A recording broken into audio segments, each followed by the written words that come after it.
Olá, boa noite a você que acompanha a nossa programação. O Câmara Debate começa agora e discute consumismo no fim de ano. Numa época de encantamento com luzes coloridas, compra de presentes, festas, muitas vezes o aniversariante é esquecido. Qual o real significado do Natal para os cristãos? Como a sociedade tem vivido esta data? Quem debate o assunto com a gente é o pastor Estevam Fernandes, líder da Primeira Igreja Batista de João Pessoa. O Câmara Debate está no ar.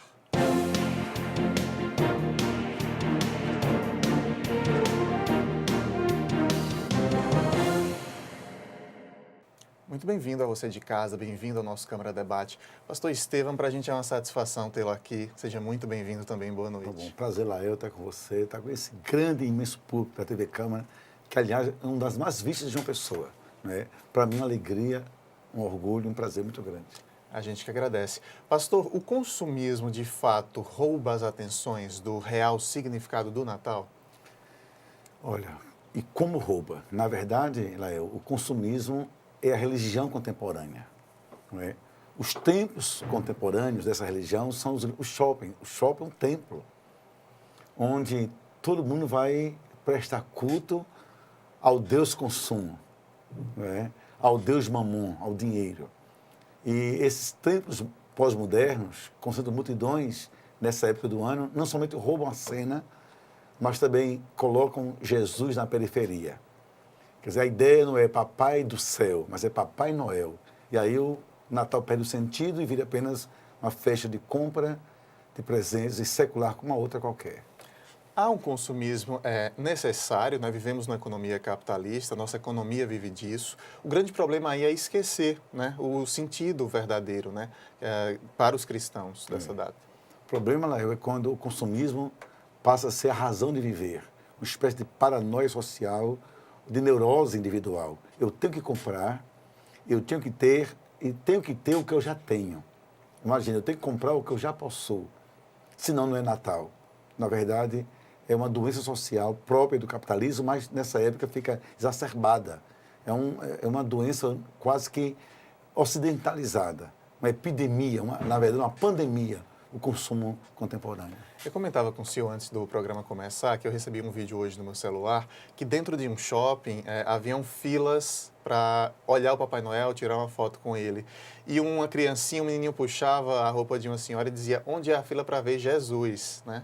E eu isso me causou uma reflexão, eu fiquei pensando, será que pararíamos dentro de um shopping para ouvir uma leitura bíblica, para ver alguém pregando? É uma reflexão a se fazer, né, pastor? Eu acho que nessa época, pastores e padres que têm a incumbência social de despertar no povo que é o Natal, tem que pensar sobre isso. Da mesma forma que José e Maria, quando Jesus foi nascer, diz a Bíblia em Lucas, que não havia lugar para eles em nenhuma hospedaria, por isso foram para a manjedoura. Parece-me, Lael, que hoje também não há lugar mais para Jesus. E um Cristo sem lugar é triste, mas o pior de tudo ainda é um lugar sem Cristo. O arcebispo da Paraíba, Dom Aldo Pagotto, também foi perguntado sobre essa questão do Natal ter se transformado em comércio. Vamos ver o que ele disse à nossa equipe. Foi encampado, está comercializado, está praticamente mercantilizado, como as pessoas estão marketizadas, produzidas como imagens. Nós estamos sendo cada vez mais levados à artificialidade. Fica difícil você pregar valores, mas nós não podemos desistir de testemunhar o grande valor que é o amor de Deus manifestado plenamente em Jesus Cristo, nosso irmão Salvador, e que vem para nos integrar, nos reunir como família do povo de Deus, e isto só se pode vislumbrar com um testemunho. Quando nós vivemos a fraternidade, um amor sincero a partir da família, a igreja doméstica, as coisas começam certamente a melhorar. A partir da palavra do próprio Cristo e desta convivência onde nós transmitimos o ser, não o ter. e trocar as pessoas por coisas, quase que idolatrando as coisas e trocando as pessoas, usando como se fossem coisas. Inverter essa ordem só tem uma maneira: apregoar o amor de Deus, mas vivê-lo concretamente nos nossos relacionamentos, por gentileza, por caridade, por perdão, por espírito reconciliador e por divulgar esses valores nos quais nós acreditamos: a amizade, o respeito, a transparência, a não desonestidade, a não corrupção. E é por ali que a gente tenta chamar a atenção para o centro do Natal e do Ano Bom, que é Jesus Cristo, aquele que vem trazer paz. E para nós cristãos, paz é o Espírito Santo de Deus, que é o Espírito da união e do amor. O amor que integra, que provoca entre nós o entendimento, a compreensão, e o espírito de reconciliação para quem está afastado, intrigado, quem está por fora e marginalizado, desestruturado. É uma recuperação, uma restauração do ser humano e do gênero humano. Então, transmitir esses valores pelo modo de ser, pelo estilo de vida, também pela simplicidade, pela autenticidade de uma mensagem que você quer caminhar com quem quer caminhar. Você procura construir com quem quer construir. Há quem não queira, há quem quer continuar na corrupção, quem quer continuar explorando os outros, mas nós vamos enturmando os que querem construir uma sociedade melhor. A gente agradece aí a participação do arcebispo da Paraíba, Dom Aldo Paguto. Pastor, o arcebispo fala dessa questão da necessidade de aproximação, de levar mais o amor de Deus, para que a gente consiga superar tantos problemas sociais, né? Tanta intolerância, desrespeito.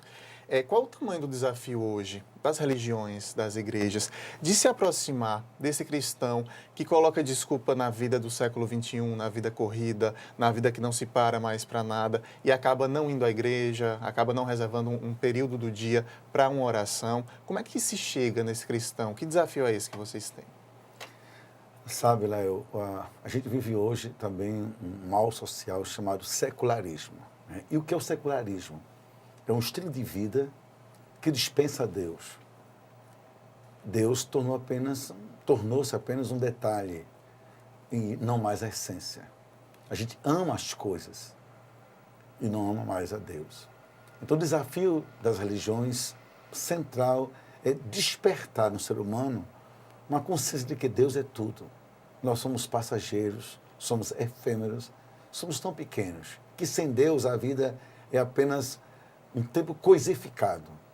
E aí a religião perde o sentido, que desaparece o amor, as sadias emoções e um sentido maior.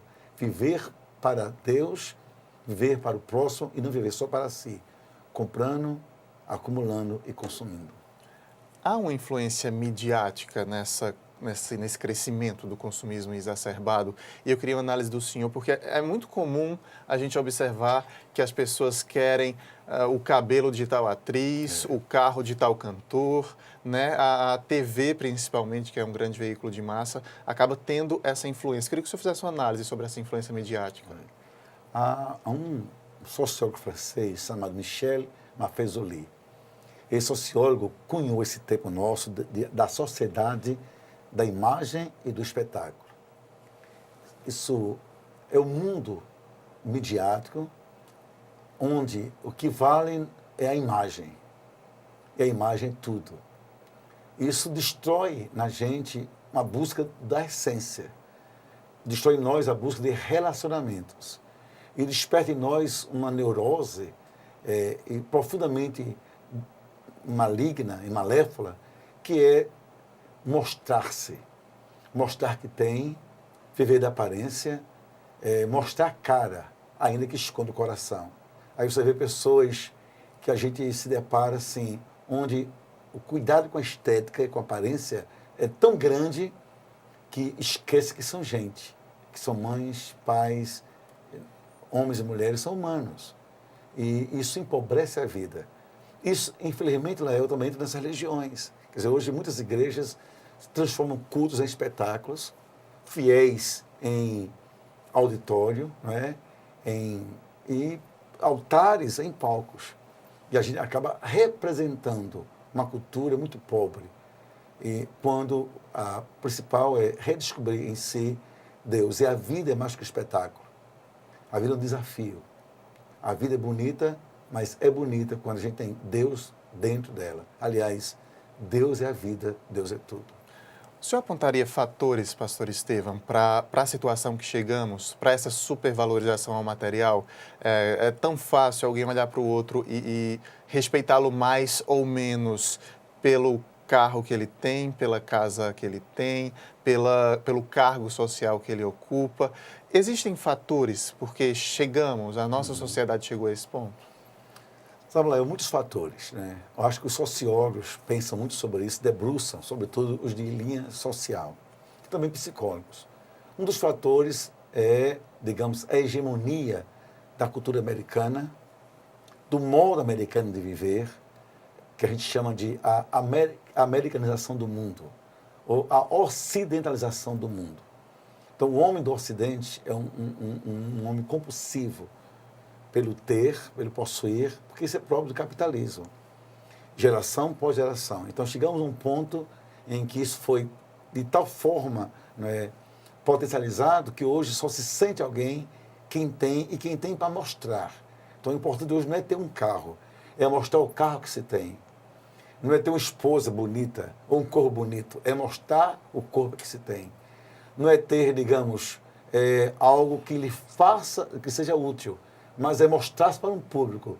E aquilo, às vezes, nem tem muita utilidade. Mas isso vem de uma história do capitalismo, do culto ao consumo, que hoje, como eu disse no início, é a religião contemporânea. O consumo é a nossa religião e o shopping é o templo das multidões. É tão lamentável, pastor, eu fico sempre refletindo sobre isso, alguém se sentir superior a outro ser humano, né, pelo fato econômico, por ter mais dinheiro. A gente começa por onde para tentar reverter isso, para tentar ter uma sociedade que entenda que os valores estão se invertendo e que a gente tem que parar com isso? Eu acho que a gente que pensa dar um grito de alerta e para aí. Por exemplo, os pais olharem de verdade para os filhos que geraram e ver que filhos são filhos, que quem é filho quer estar no colo, quer ser amado. As esposas, os maridos, os cônjuges entenderem também isso, que o que faz um lar feliz, o que faz um lar não é o tamanho do apartamento, mas é como a gente vive o sentimento nesse apartamento. O locus da gente tem que ser o coração da gente. Segundo, Lael, a gente despertar nas pessoas um olhar para Deus, que quando você contempla Deus, aí você percebe-se pequeno. Você só vê o quanto você é nada olhando para Deus. Por exemplo, às vezes vem uma doença, basta um câncer, para você dizer, ai meu Deus. Às vezes é preciso, infelizmente, para algumas pessoas, uma dor, uma catástrofe, um luto, uma perda, não é? Uma amputação de algum sonho, para entenderem-se pequenas, carentes uns dos outros de Deus. Eu acho que quebrar o orgulho, a soberba, a arrogância, não é? O culto à aparência e perceber-se humanamente real, fragilizado, carente de Deus, do próximo, sobretudo de valores que nos sustentam. Uma pessoa é rica não pelo que ela possui de bens, mas pelos tesouros que ela possui dentro de si. Valores, fé, dignidade, caráter, sonhos, verdades. E isso torna a pessoa rica. Nosso tesouro nunca está longe da gente, mas sempre, sempre dentro de cada um de nós. A gente continua explorando mais o assunto no segundo bloco. Vamos fazer uma pausa rápida e logo depois do intervalo, então, continuamos essa discussão sobre consumismo no fim de ano. Até já.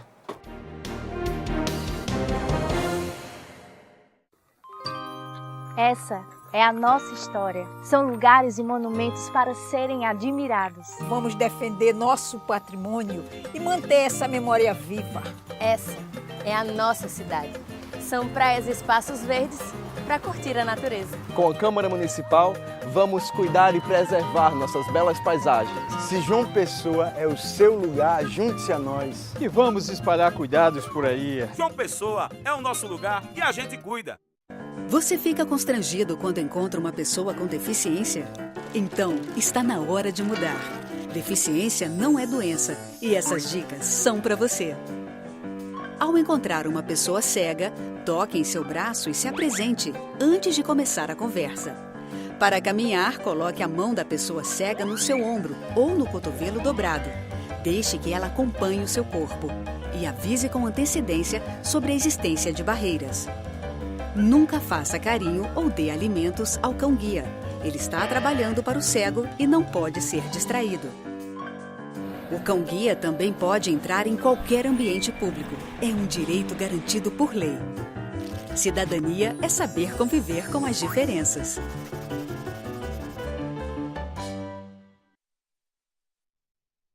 Leis curiosas pelo mundo. Você sabia que numa cidade do Canadá é proibido capturar peixe com as mãos? Tem também uma cidade na Inglaterra que não permite beijos nas estações de trem. Ah, e em Haifa, lá em Israel, você não pode levar de jeito nenhum um urso para a praia. Existem leis que você não conhece, mas as de João Pessoa você pode conhecer. Acesse o site da Câmara Municipal e veja todas as leis municipais e os projetos que estão em tramitação na Câmara. Transparência é cidadania e a gente leva isso a sério.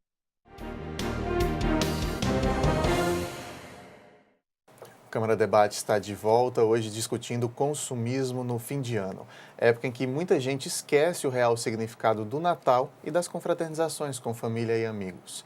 Nosso convidado é o líder da Primeira Igreja Batista de João Pessoa, o pastor Estevão Fernandes.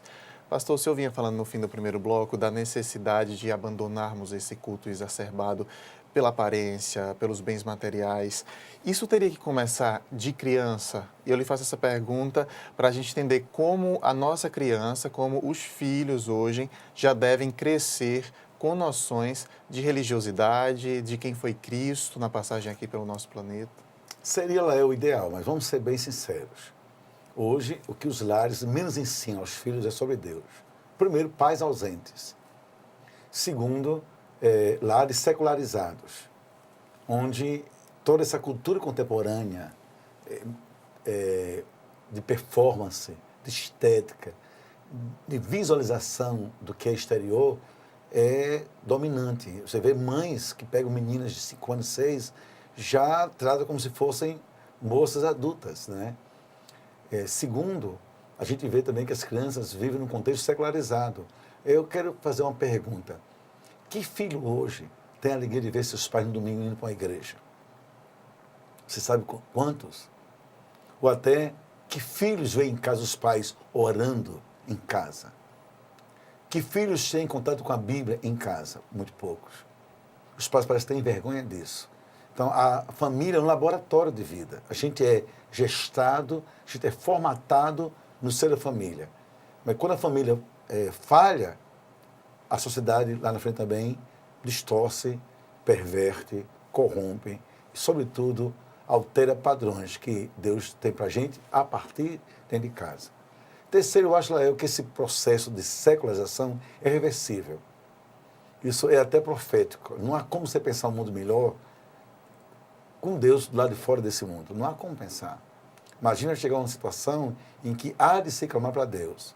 Mas até que chegue isso, ainda vai demorar. Porque hoje o culto é aparência. Você vê, por exemplo, estava contando ontem, no Brasil esse ano, mais de 8 que temos notícias, ou modelos, ou mulheres bonitas, morreram em clínicas de estética. Morreram de graça. Porque a compulsão tem que aumentar o seio, tem que diminuir o seio, tem que botar implante, e tem mesmo. Então fica medindo o caráter por silicone. E quantos morreram sem a minha necessidade? Porque a gente vive nesse culto à aparência, que é subproduto numa sociedade artificial, superficial, da imagem, midiática e, sobretudo, secularizada, onde a gente volta a dizer, onde o apresentar-se como tal é razão de ser na nossa vida social. O senhor fala em família, pastor Estevão, me vem à cabeça que uma década atrás, talvez, ainda era mais comum o almoço, todo mundo reunido, o acompanhar dos filhos na escola. Mesa da família. Exatamente. Isso a gente observa que se perdeu um pouco pelo caminho, nessa desculpa do mundo agitado, no mundo que ninguém tem tempo para nada. Isso interfere, o senhor acredita, nesse conceito de família e na educação mesmo de crianças, por exemplo? E muito. A gente assiste hoje, uma terceirização até do afeto. Olha, por exemplo, o homem ocupado acha um máximo colocar o filho numa escola de tempo integral. Mas o que é isso na prática? É pegar um filho às 7 da manhã, colocar num lugar que não é lar e buscá-lo às 5 da tarde. Essa criança passou o dia sem os pais. O lazer, o soninho, o banho, a refeição.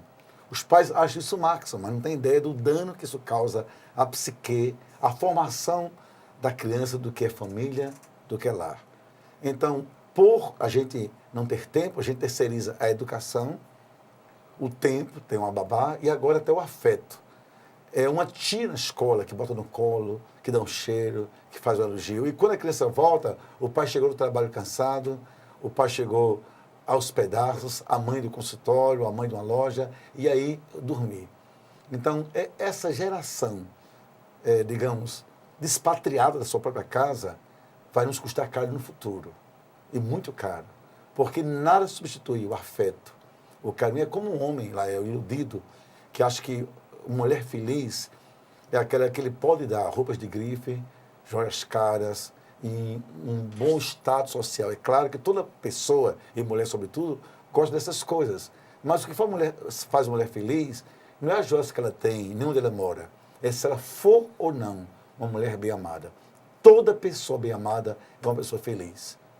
E esse amor terceirizado, esse afeto terceirizado, faz mal.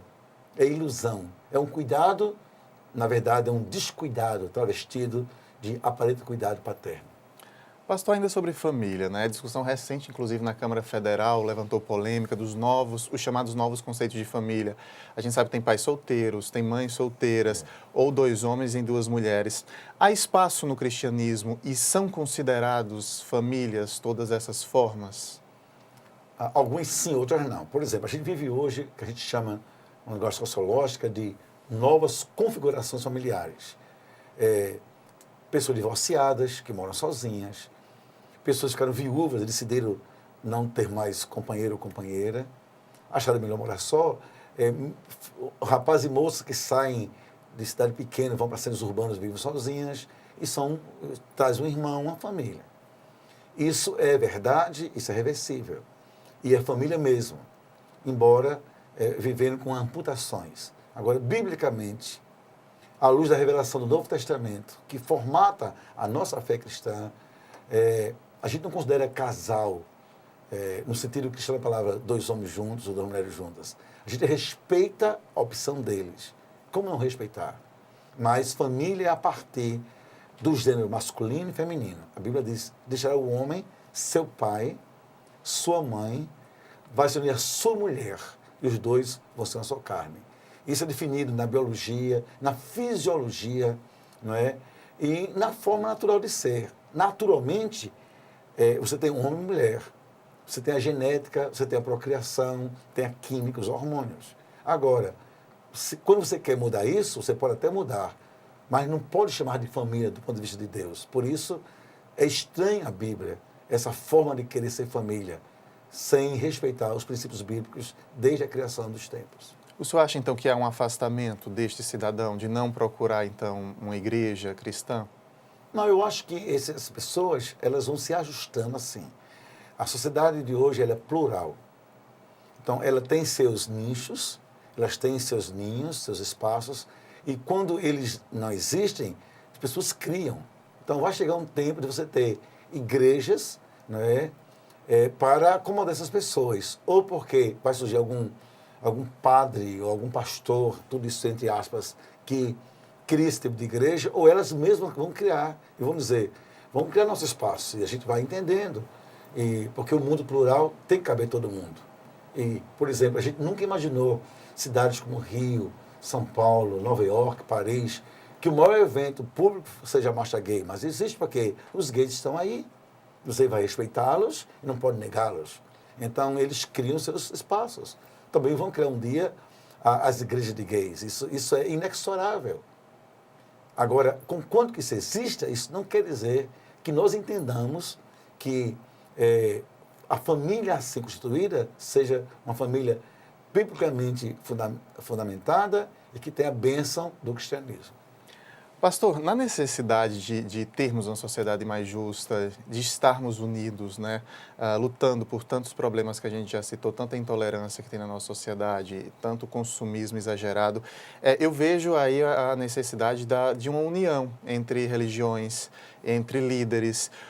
O mundo hoje, na análise do senhor, vive um momento positivo de um Papa Francisco, por exemplo, que se relaciona bem com outros líderes. A gente observa aqui na Paraíba, por exemplo, o senhor e Dom Aldo se encontram tranquilamente em determinados eventos. Vivemos hoje um bom momento neste sentido?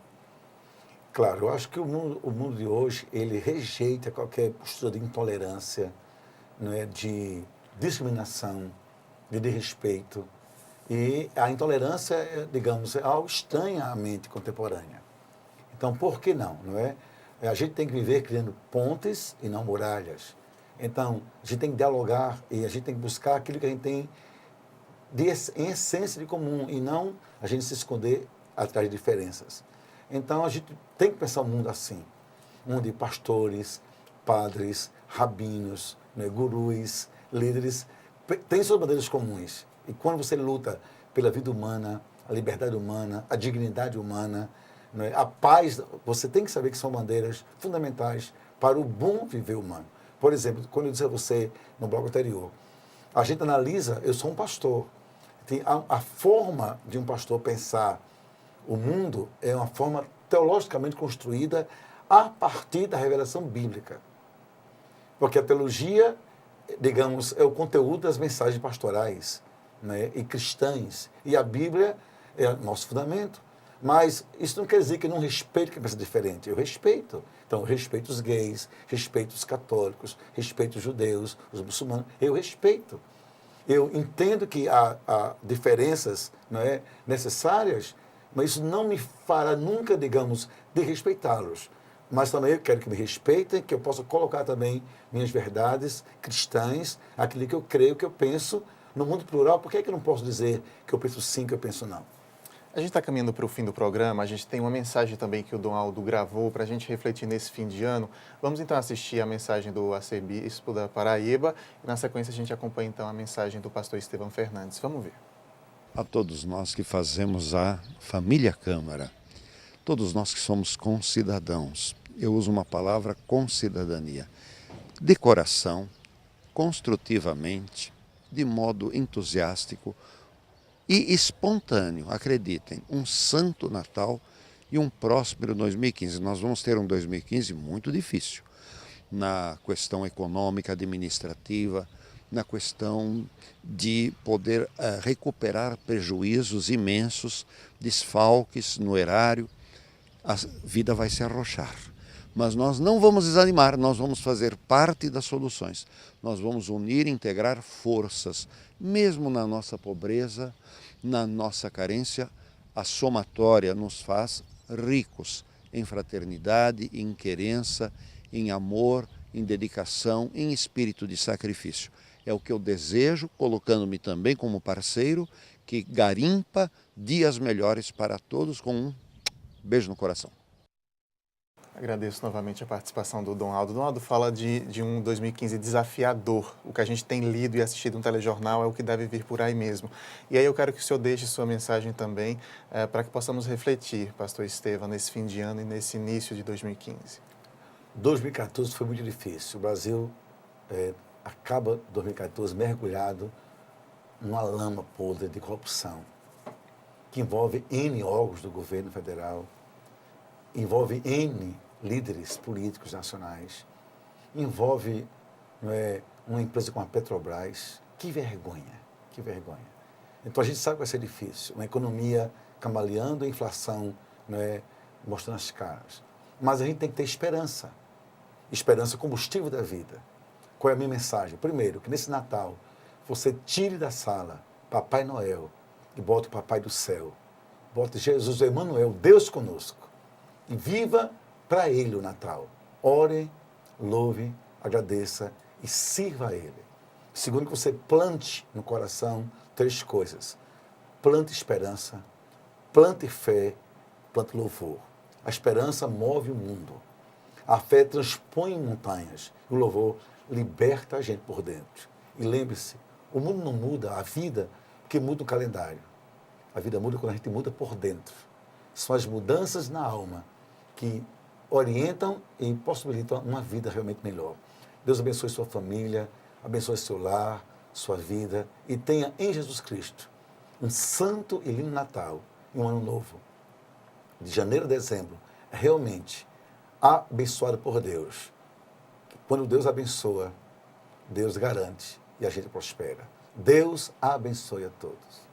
Muito obrigado pela presença aqui hoje. Satisfação imensa mesmo de tê-lo aqui, pastor. Câmara sempre aberta para o senhor. Amém. Obrigado e Deus abençoe a TV Câmara e essa família. Muito obrigado. Nosso último Câmara Debate do ano termina agora. Em nome de toda a equipe, agradeço a você que nos assiste e nos prestigia toda semana com sua audiência. Em 2015 voltamos com mais assuntos em debate. Um Natal e um Ano Novo de saúde e muita felicidade para todos nós. Até a volta.